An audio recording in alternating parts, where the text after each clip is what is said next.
Bring Your Own Security Radio is just about ready to start. Hosted by certified ethical hacker and CISSP Dave the IT Guy. Sit back as we talk about hackers, security, crypto, and other things you should be paying attention to. Along with our many guests, we'll also talk about tools and methods to get the job done to keep your data where it belongs, with you. Okay, Dave is up to the mic and ready to go in 5, 4, 3, 2, 1. That's right. Here I am, live and in living color. I am Dave the IT Guy. This Tuesday, February 5th, 2019. I appreciate you jumping in with me for the next hour and talking about encryption. Now, we're not going to get into the weeds as far as like encrypting, like how to decrypt things and encrypt things from a hacker or a security specialist. We're really going to focus this conversation on encryption for the business user or the at-home user who has data they want to protect. So we're going to take it from that angle tonight. However, in a later episode, we're going to talk about decrypting and some other things. So tonight, though, I've got an interview that I pre-recorded just a few days ago with a company based out of the UK called iStorage. We had Zaia on the air with us for a few minutes, and I'll be playing that interview here in just a little bit. He talks about their products and how they implemented hardware security on their stuff. And so it's an interesting conversation, I think, anyway. But there's some pros and cons, right? There are some things that are different from hardware encryption, software-based encryption, why you should choose one or the other, the price differences, the recovery differences, quite a bit of difference. That word keeps coming up, right? Differences. Isn't that what encryption's all about, right? The differences between unencrypted and decrypted. So for those of you who have never tuned in to me before, I appreciate your time. Thanks for jumping in. And I also want to remind everybody about, even though it's not really tech security related, if anybody knows me, they know I'm a heavy metal fan here in Ohio, up around Columbus, Ohio. They have an event every year that used to be called, I can't remember what it used to be called anymore, to be honest, but now it's the brand new Sonic Temple Festival, and this year is their first year. Awesome lineup, and I've agreed to make sure that I play some promos for them. Now, I'm really not getting anything out of playing these promos, but the reality is I just enjoy the show so much. So if you find yourself going to Columbus, Ohio in May, definitely look me up. I'll hook you up with a beer if you look me up for being there. So take a moment and listen to this Sonic Temple promo. The Sonic Temple Art and Music Festival has arrived. Mapfre Stadium, Columbus, Ohio, May 17th through the 19th, with Foo Fighters, System of a Down, Are you ready? Disturbed, with Bring Me the Horizon, Prodigy, Ghost, Hailstorm, Lamb of God, The Cult, Andrew Dice Clay, and more. Go to SonicTempleFestival.com for everything. See ya at the temple. Yeah, you heard him mention Andrew Dice Clay. They have a comedy tent up there that Pauly Shore, Andrew Dice Clay, and a few other comics will be there. So great event. I'm looking forward to being there. I can't wait. Actually, I can't wait to see Prodigy in live. I haven't seen them for years, and I've always enjoyed their stuff. So Prodigy, Disturbed should be a great 3-day weekend. So again, if you find yourself in Columbus, look me up, and I will hook you up with a beer at least, or a drink of your choice. All right, so let's get into our conversation tonight. So let's talk about encryption and why you would choose encryption, what you would do with it, how you would implement it, why is it important. I am in the healthcare industry as a security person, so encryption is critical to us. We have to encrypt different things for different reasons. We have our data on our different storage networks, and they're encrypted at rest, meaning just sitting still, nobody's accessing the data, it's still encrypted. That way, if a hacker were to break in and steal it, they have to decrypt that data before it's of any use to them. We have encryption in motion, so if data is going from point A to point B on our network or outside of our network, it's encrypted in transit. And then we have encryption for data that we are purposely sending out. So maybe there's a legal thing and lawyers need copies of patient files and things like that. We'll either send things out via encrypted email or we'll put things on encrypted flash drives and send them out. We also have the ability to have them use VPNs and remote in and access data, etc. So we have a lot of methods for data to go from A to B or to be utilized between different systems within our facilities. And all of that means that data has got to be encrypted. We have to have high trust that our data is secure, that we have to have high confidence that the data has been unaltered in order to certify to various federal and state regional entities that the data is what it is supposed to be. So with that said, we do things like we encrypt. Like I said, we encrypt our data at rest, so it's encrypted on the SAN.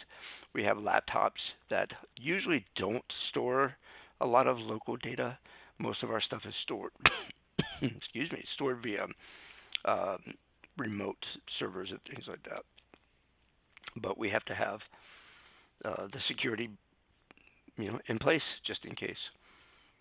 So we also encrypt all of our USB drives that include any kind of patient-related data. Now, sure, we have USB drives that we use in-house for a Word document with, say, a PowerPoint presentation that has nothing to do with confidential information.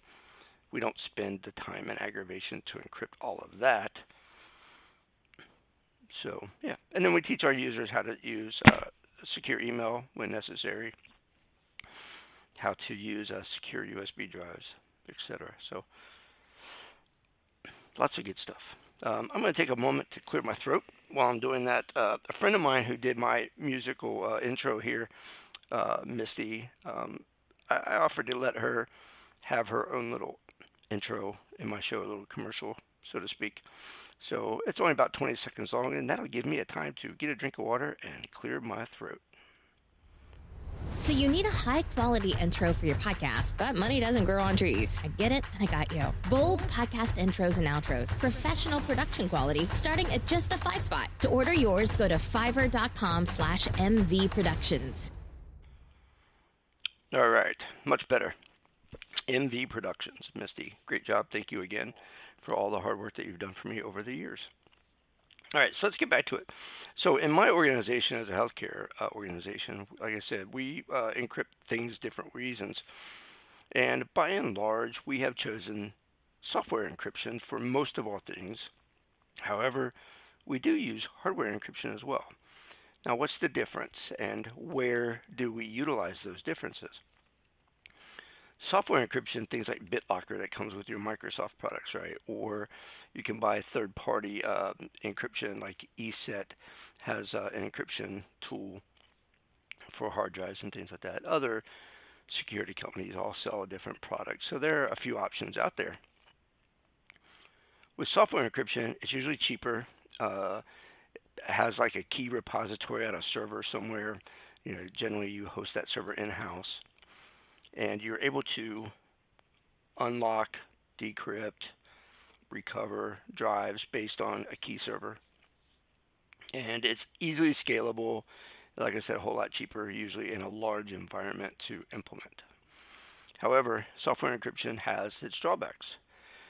So, if you're using software encryption, it relies on the password. So once somebody signs in, like to a laptop, it's unlocked, right? So if a laptop is stolen, say from one of our hospitals, if one of our nurses is using a laptop, right, and they leave it sitting somewhere and somebody steals that laptop while it's logged in or unlocked, then the data is not encrypted and it's no longer protected, right? So the encryption data is no good at that point. The encryption is only good if the computer was maybe turned off or in some other state where it has to be turned on and then you have to enter the password to get past it and get past that encryption.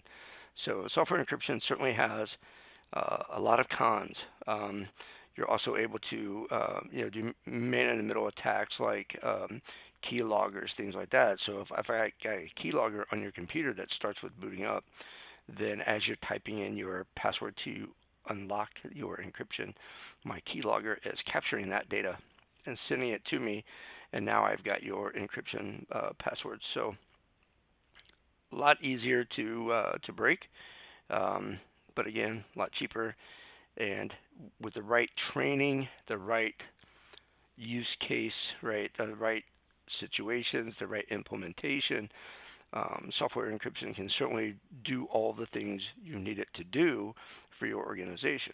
I would also say that by and large, most users at home would use a software-based encryption, right? They might buy a USB drive from, some online store, some tech store, and a lot of times these USB drives come with ESET or some other tool that encrypts the drive itself. So you would effectively plug your password in, or plug your USB drive in, install some software. The software says, okay, let's encrypt this drive. What do you want the password to be? You type it in. It then sets the key onto that particular hard drive, and then every time you plug that drive into some device, Windows or Unix or Mac or whatever, you have to type in that password. So fair enough, but again, it relies on the fact that you're not using a machine that's already previously compromised with some other malware or keylogger or some other stealing. Now, let's talk about hardware encryption, right? So hardware encryption, and let me back up and say one more thing about software encryption, is that the actual mathematical computations of unencrypting and decrypting or encrypting and unencrypting your hardware and your data all happens on the machine that you've installed to. So like BitLocker, the processor and the RAM on that machine has to crunch all the mathematical computations it needs to encrypt your data as you put it on there, or unencrypt it when you unlock it. Whereas a hardware encrypted device has a processor and a chip on that device itself, for example, a USB drive, that does nothing but handle all of that work. So it offloads all the work away from your operating system, your computer, and it places all of it on the device. That also means that the device is also far more secure. So if I have a USB drive that is hardware encrypted, like the disk Assure disk that we'll be talking about here in just a few minutes, on the actual disk is a numeric keypad, and you have to punch in a code. And this particular product had to be a minimum 8 digits up to 99 digits as a numeric code. And after 10 missed attempts, the chip just says, I'm done. It wipes the entire drive, resets it back to factory default. The data's gone, erases the encryption key, and that's it. Data's gone, and there's no chance of recovery. So that's actually probably the biggest con about hardware encryption, is that your recovery methods are pretty slim. You would have needed to back up that particular USB drive to some other place, like a storage network or something else. That way, if your hard drive fails, you still have that data somewhere else. Whereas with software encryption, if you somehow forget the key, whatever, you can usually log into your key management server, like a BitLocker server, recover the key, and still unlock the drive and get on with it. So again, a pro and a con. Software encryption, a little bit easier to recover from a forgotten key, whereas hardware encryption, if you have forgotten that key, you certainly better hope you've backed up that data or it is long gone. So again, two very different things. So why would you choose one over the other? Well, clearly the hardware is more secure. So if you are truly in a legal or law enforcement type, or a legal, or in my case a medical facility that sends data out maybe through UPS or something like that, we want that hardware encryption. We want it to be next to impossible for somebody to intercept our package in the mail or whatever and guess passwords, right? And keep going until they can get it right. we want it to say, okay, you've tried 10 times, you're done. And if we're smart about it, we've clearly not made an easy password that could be easily guessed in 10 tries. So hardware versus software is really all about your environment and what kind of data you're protecting, to what extent it needs to be protected. Where is it going? Is it staying physically within, the walls of your organization, or is that data going out? And how is that data going out? And if it's being, if it's going out in a way that you can't guarantee control, such as a postal mail, or somebody's going to drop it in their backpack and put it in their car, and maybe their backpack gets stolen out of their car, or something like that, right? You want hardware encryption for those type of environments. So why encryption? Especially if you're just an at-home user, why, right? So why go through all that hassle if you're like, I've got my resume on my flash drive, and I've got some other stuff on my flash drive. I really don't care if somebody steals my resume, right? Okay, that's fair. You probably don't need to encrypt that. But there are many people who store, their entire business contacts list or other things that have, even if there's not a straight relationship to a dollar value, there's intrinsic value, right? If you're a consultant and you've got your customer list or a contact list in some type of electronic storage file, and it's backed up to USB, if that drive gets stolen from you, how fast can you recover all of that contact info? And how much money would it be worth to you then if somebody could say, oh, here, I got a copy of it for you right here. It's all safe and secure. How much would you be willing to pay? Well, that's where the intrinsic dollar value of protecting that data via encryption comes from. If you are a private person or somebody that works from home, that sort of thing. I would also venture to say that if you are somebody that works from home and you travel between your office and your home, or you travel between your home and client sites, and you take a laptop with you, or you take some type of USB drive with you, if you are not encrypting wherever that data is stored, whether it be your laptop, whether it be your tablet, right? Tablets, whether it be an iPhone or an Android, iPhone and iPads or Android devices, they all can be encrypted, right? They all have tools to encrypt them. And if you've got data on any electronic device, including your cell phone, and it's not encrypted, then hopefully you don't really care too much about that data, because all it takes is one mistake, that data's gone. At least, even if you don't lose that data, somebody else might gain a copy of it or gain control over it and cause you some havoc. So I would really think about, if I haven't encrypted my laptop, if I haven't encrypted my cell phone, if I haven't encrypted my tablet, what would it take to do so? Now, as a consumer, there are some freebie encryption tools that you can use. Apple includes some encryption capability into their iPhones, of course. Some Android makers, like Samsung, has the Knox chip, which is a hardware-based utility actually to hardware encrypt your Samsung phones.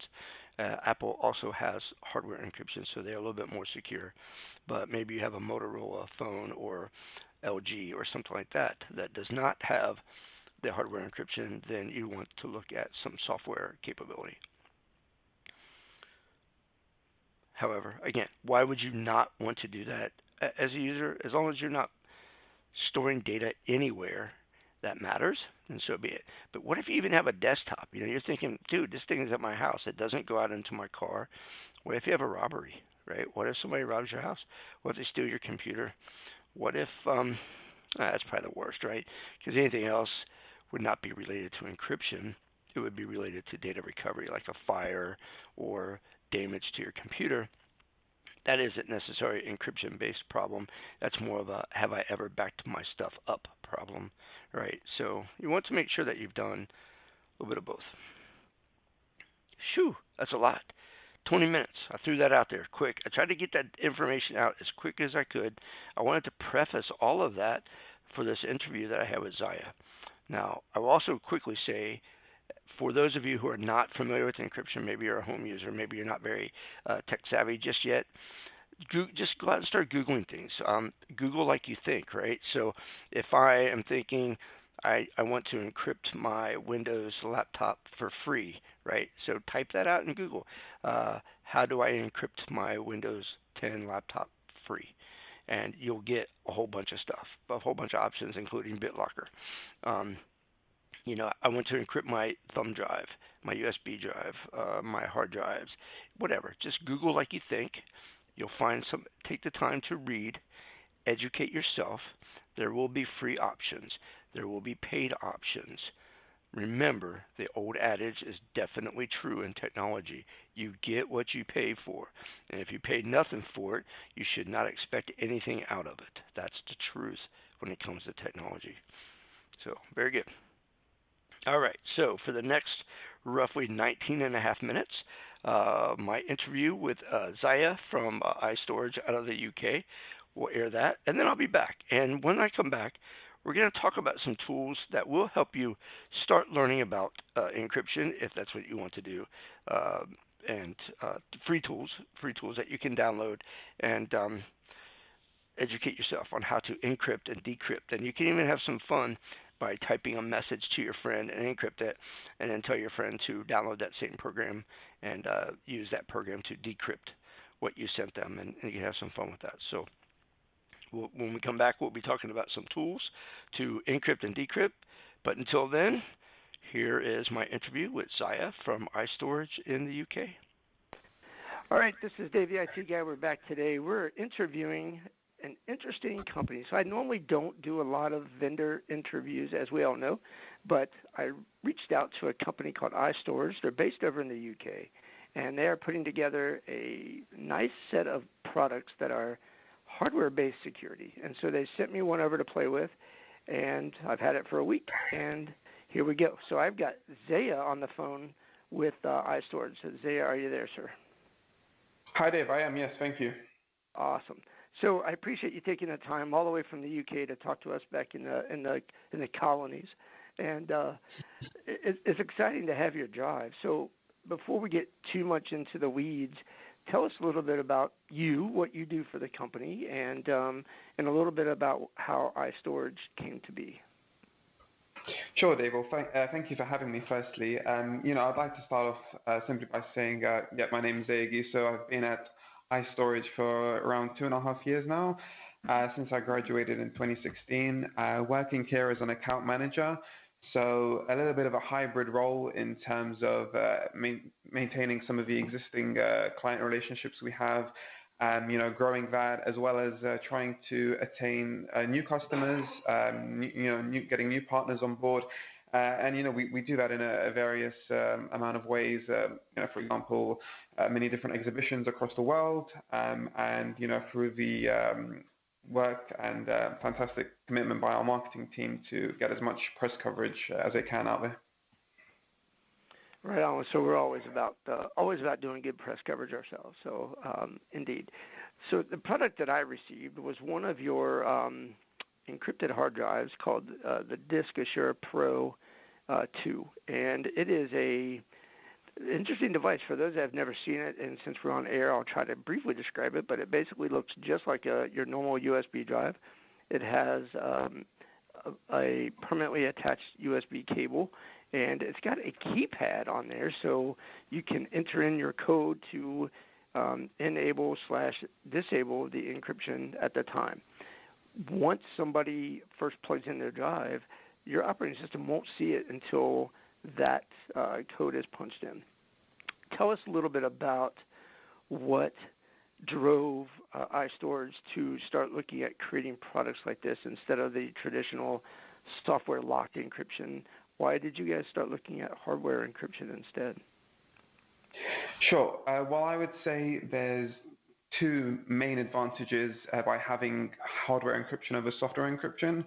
The fact that our devices are independent from the operating system gives you the benefit of flexibility in terms of being able to use it on various different systems such as Windows, Mac, thin clients, and Linux.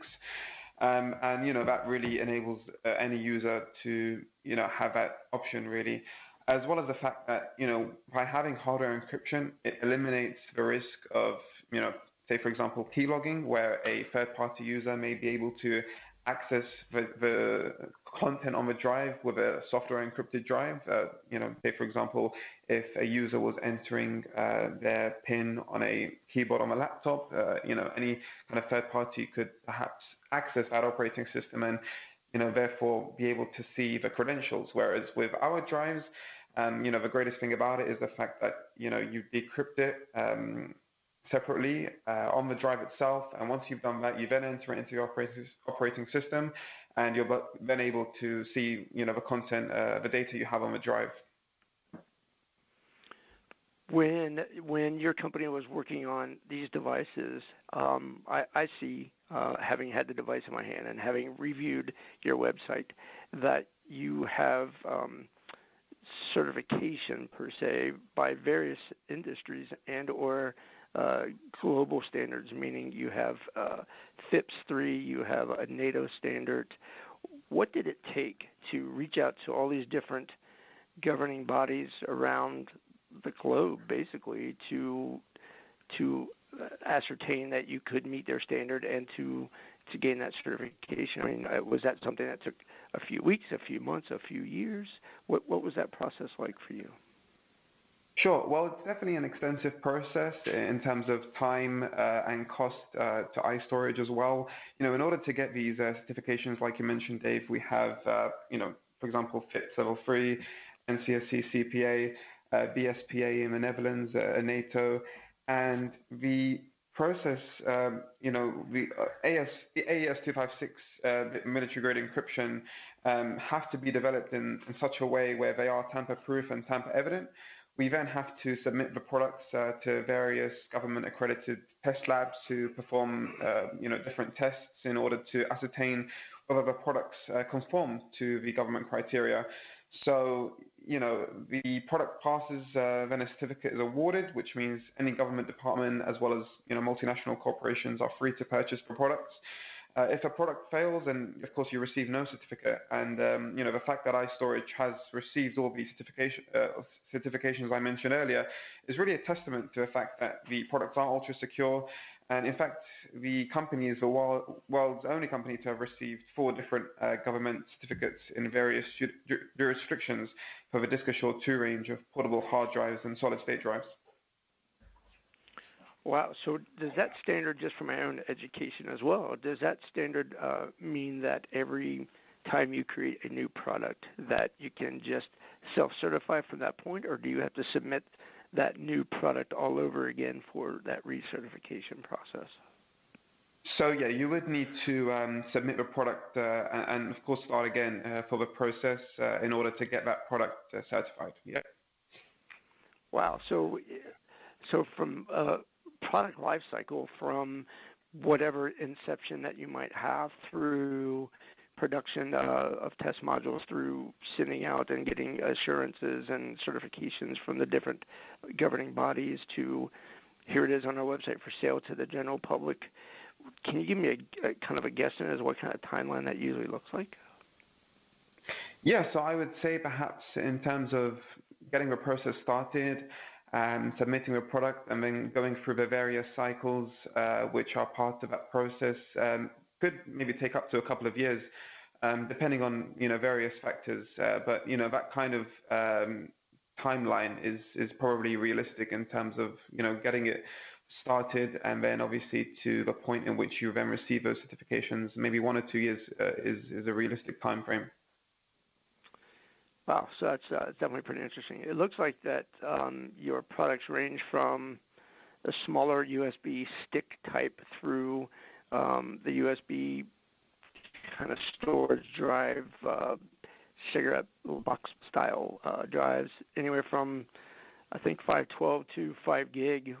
How fast, from a volume and storage capability standard, does that grow? So if you're offering 5 gig today, next year, what size, or even 2 years, at what sizes do you think we'll be at? Sure. Well, like you said, we do start from a 4 gig data shore flash drive, but we then actually are scalable up to 14 terabytes at the moment on the DiscoShore DT2 desktop drive. So that's a slightly larger device. It's mains powered, of course, and we are growing all the time in terms of capacities. We've actually just recently brought out the 14 terabyte DiscoShore DT2. In terms of the smaller portable hard drives, they go up to 5 terabytes. So that's, for example, the DiscoShore 2 and Pro 2. And, the DataShore Pro is our flagship flash drive, and that goes up to 64 gig, as well as the DataShore Personal 2. 14 terabytes is no small feat in today's standard industry. So, yes, of course, needing power. Right now, would you, and again, not having to give away any corporate secrets or anything like that, but can you give us some idea of where your largest customer base would be? Is it business? Is it government levels? Is it the standard consumer off of the internet? Yeah, definitely. So, firstly, I would say that the great thing about our product, I think it appeals to everyone. You can market it to every type of company and even consumers, simply because of the fact that every company and single person has different kinds of sensitive data. So in that sense, you'd be able to market it very well to different kinds of businesses. But I would say primarily, the governmental institutions such as police forces, military and hospitals, education, for example, would be the most popular, simply because of the fact that they have a lot of customer maybe data, consumer patient data, for example. And corporate companies, financial banking have this different type of sensitive data as well. So they're the two kind of maybe different institutions, I would say, who primarily are using the drives. Nice. Switching gears a little bit over to the more technical / hacker side, two questions. One is, when it comes to just compromising the hardware, if a hacker attempted the different techniques such as the different silicon injections or other things to try to tamper with the physical hardware outer side to get into the storage flash on the inside, and again, not having to tell me all the technical secrets that you don't want to give up, but what, from that perspective, how hard is it for someone to tamper or compromise the physical covering of these devices? Yeah, definitely. From a physical standpoint, I would say that, first of all, the certifications enhance the credibility, even from a physical standpoint. If somebody tried to gain access to the drive this way. And the other thing that is pretty unique is the fact that we do have the secure microchip processor inside the drive, as well as a layer of epoxy resin. So if somebody tried to tamper with the drive inside, and for example, they tried to remove the drive, that wouldn't work, simply due to the fact that it would destroy itself, and it wouldn't be readable in another drive if they try to put it for that instance. So from a physical standpoint, it's covered in terms of protecting the data, and even if someone was trying to gain access to this drive from every other angle, we're able to comfortably say that this wouldn't be possible. So, and that's clearly sounds like it answers my other question. I was going to attack it from more the software side. If someone were to either try to use some sort of software to compromise, or in order to even address this device, they would have had to enter the hardware code on the keypad outside. Otherwise, the drive would not even be available to the operating system. So with that said, what type of protections? I believe I found on my device that you can adjust how many incorrect tries before the drive erases itself. Can you speak to that a little bit as well? Yeah, so with the flash drive range, you have 10 attempts to enter the correct pin. Once this has been exceeded, what will happen is the drive will go into brute force mode, which then leads to the encryption key being deleted, consequently regenerating a new encryption key. So once somebody tries to use it from that point on, they'd have to reformat it, and you're able to use it, but obviously all the data's been erased. And just to add on to that, you have 10 attempts on the flash drive range and 15 on the Discashore 2 hard drive range, but you also have the option of having an admin pin and a user pin. So if, say, for example, you did enter the incorrect user pin on 10 occasions, you would then have a further 10 attempts with the admin pin to try and rectify the data. Because, say, for example, a company has an admin who would like to pass the drive out to users. He can set an admin pin for himself, and he can set a user pin. And then, if the employee forgot the pin for whatever reason, that admin would then be able to enter the admin pin and then get access to all the data. So even in the case that you may have forgotten it, you do have a further 10 attempts to try and get that data. Excellent. And for those of just tuning in, we are speaking with Zaia from iStorage, RSA, out of the UK, and talking about many of their drives and products that they offer. Last few questions before we let you go, Zaia. From a consumer perspective, I guess, when you get the drive, you're also getting a couple of other options. You get some backup utilities, and you get some drive security software utilities that are included. Why did you guys decide to offer that instead of just selling us a drive and letting us deal with it? What prompted iStorage to decide that, hey, our people probably would need these, if they would need this software too? Sure. I think with many people who would buy an encrypted or just any kind of hard drive, flash drive, they might look at these different software options as an add-on, and we'd like to offer it to our clients to say that, look, if, with regards to the iStorage drive security, you'd want to have sort of an extra layer of protection on those files that you have, you can use this iStorage drive security to protect that data that you have, those files. And then, with regards to the Nero back-it-up software, you can actually use that as well to create, for example, automated backups. And I think that just gives the user a better and easier experience when using our drives. Outstanding. So, again, I've had your drive for about a week now, and I've put it to the test. Now, I've been able to I've got the 2 terabyte size drive, and I've thrown a lot of data at it, and I have intentionally entered the wrong admin password just to see what that process looks like. So you are correct. It does delete that pin. It does delete the data, and it forces you to basically start like it's a new drive all over again. And I can attest that function works pretty well. So, and also, to be fair, I have attempted, for those that know me, I have been a certified ethical hacker since 2009, and I have put this drive to the test that even once compromised, or once the PIN code was entered, could I add a compromise to the drive so that once I locked it, could I use that exploit to get back into the drive? And the answer is no, I cannot. So, again, a testament to how you've written in the hardware code to make it not accessible until the correct PIN is entered is truly a good, solid piece of work. And so I appreciate that. Before we let you go, is there anything about the questions that I've asked today that you're like, Dave, why didn't you ask me about this or that? So if I missed something, please bring it up, because I don't want to leave my listeners shortchanged.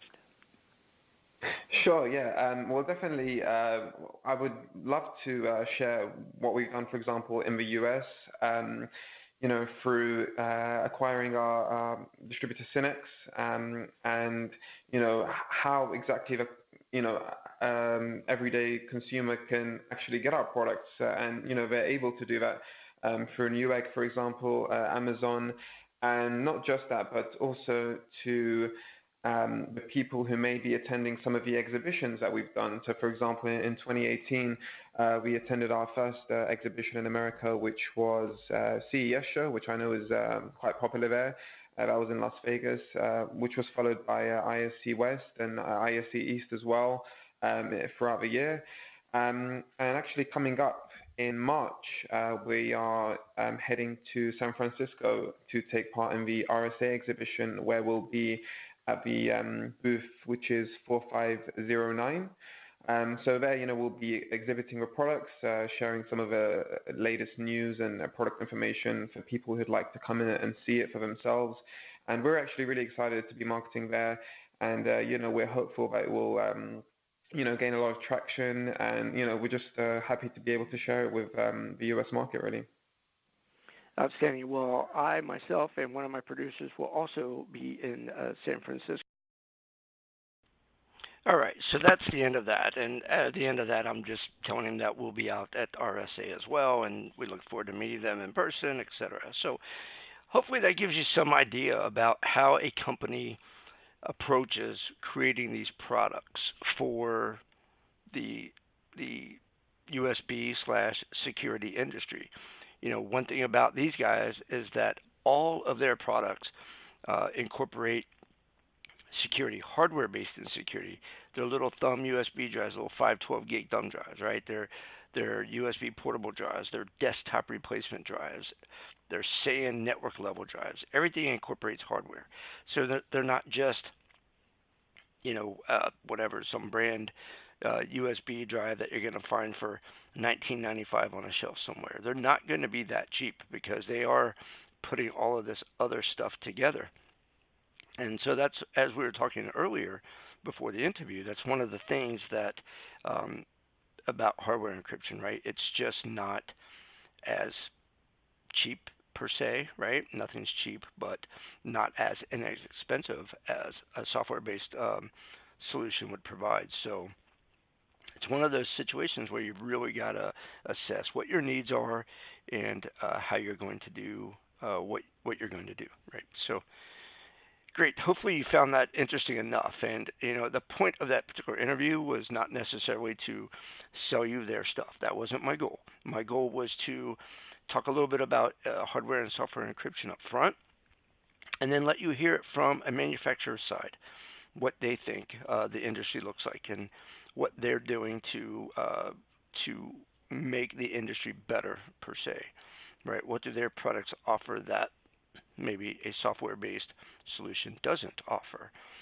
And I would also say that most hardware vendors, not just iStorage, offers hardware solutions in the same genre, right? Now, some are going to be a little bit better than others from a value perspective or the quality of the equipment that they're putting together, etc. And I'm not here to judge that. But by and large, hardware security encryption vendors kind of have the same lane that they're all in, right? And software vendors are also kind of in their own same lane. And it's just a matter of which lane you need to be in. So, with that said, I did talk about that I was going to bring up a couple of tools and also a couple of other options. We've got just about 15 minutes left in this particular episode, so I'm going to take a few minutes and talk about some tools that you can test, some training that you can try out, and see what you think. So, first of all, let's talk about a tool called CryptoBench. If you've never seen CryptoBench before, the goal of this particular software, now it's free, so you can just go look at CryptoBench, BENCH. And the goal here with this particular tool is to encrypt using hashes, using symmetric capabilities, using asymmetric capabilities.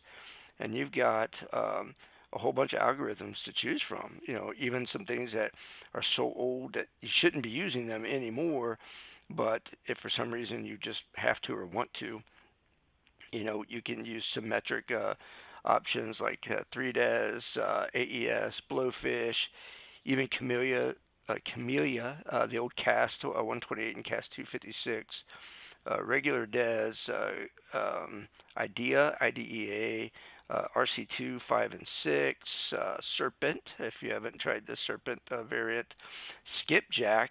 If you're not familiar with Skipjack, that's an NSA, I almost said RSA, that's an NSA developed tool, and they they're pretty proud of that thing. So skipjack, you've got T, two fish, etc. So a lot of different algorithms that you can play with and try.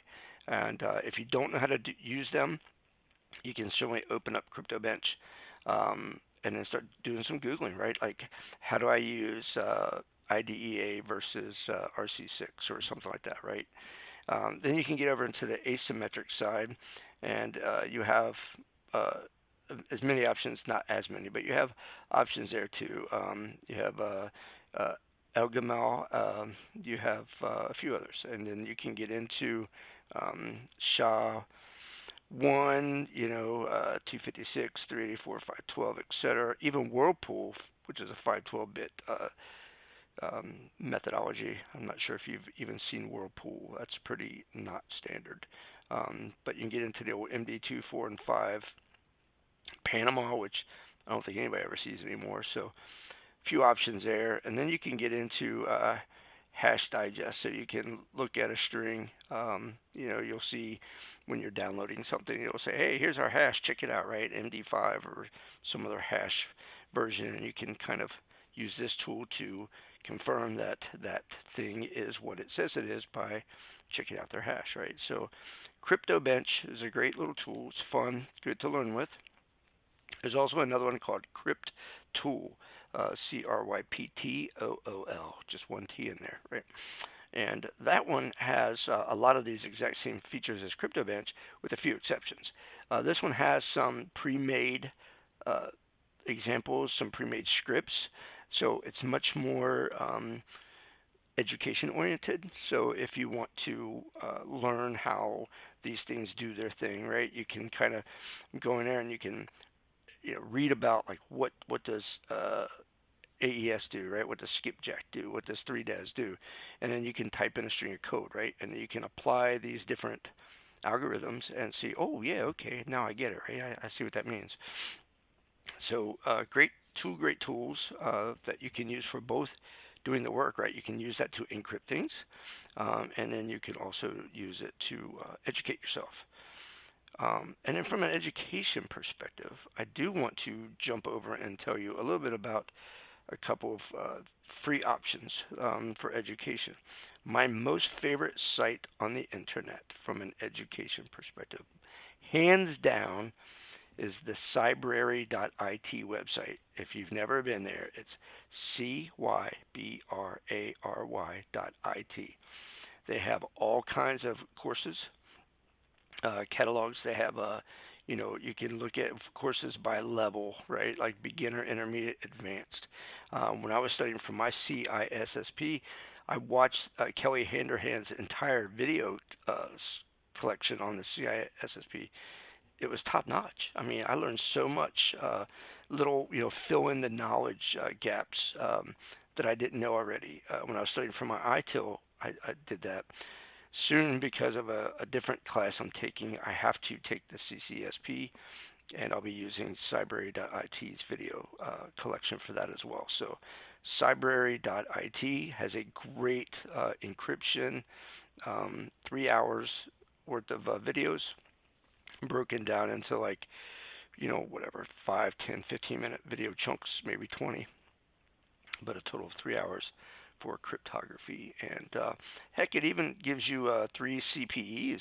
So if you have a certification that you need to do something about, and just by happenstance, Kelly Handerhand co-teaches this cryptography class with a guy named Leo Dredger, I think is his last name, Dregeier.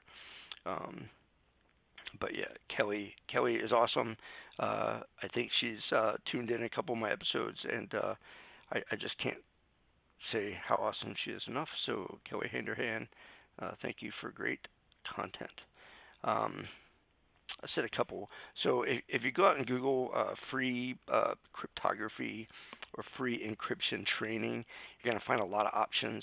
You're also going to find a lot of options that are vendor-based, like McAfee's thing, right? ESET has their own thing, Symantec, etc., right? So you're going to have a lot of vendor-based tools that do encryption for like laptops. Those are all software-based encryption, right? So you're not learning how to encrypt or decrypt, or how to deal with the keys, or how to decrypt something from the hacker perspective. When you look at something from like a McAfee or a Symantec or an ESET, what you're looking at there is, how do I use your software to do the job that I'm trying to do? Whereas looking at the cryptography course on Cybrary or some other source gives you the opportunity to learn and to play with and to touch. And let me re-mention those two tools: Crypto Bench, BENCH, all one word, and Crypto Tool, CRYPTOOL. Oh, sorry, I actually just told you the wrong one. Crypt Tool, CRYPTOOL. So Crypt Tool and Crypto Bench. Crypt Tool is more education, but it can also do things if you want to just do stuff. And Crypto Bench is more of a do stuff, not so much as a learn stuff. And you can Google, how do I use Crypto Bench, and you'll find several free websites that teach you how to use these things, or start giving you some guidance on where to even start. But great tools. All right, that just about covers my entire night of cryptography and encryption. Now, I know that this wasn't a deep dive. As I mentioned, it was not intended to be. So the whole idea about this entire episode was to get your attention, make you aware of what's out there. This was intended for the high-level advanced people who already know all of this stuff, right? Clearly you knew it, so you didn't need to know it. But maybe you didn't know about those tools, or maybe at least I gave you some food for thought on the usage, right? Why you need to use these things, and what areas that you need to use encryption.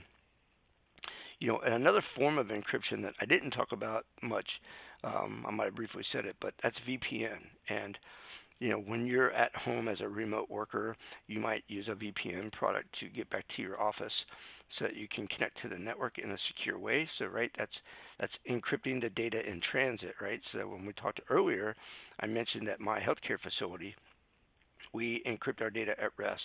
We encrypt our data in transit, right? And then we encrypt our data on the move, like through the postal service and things like that.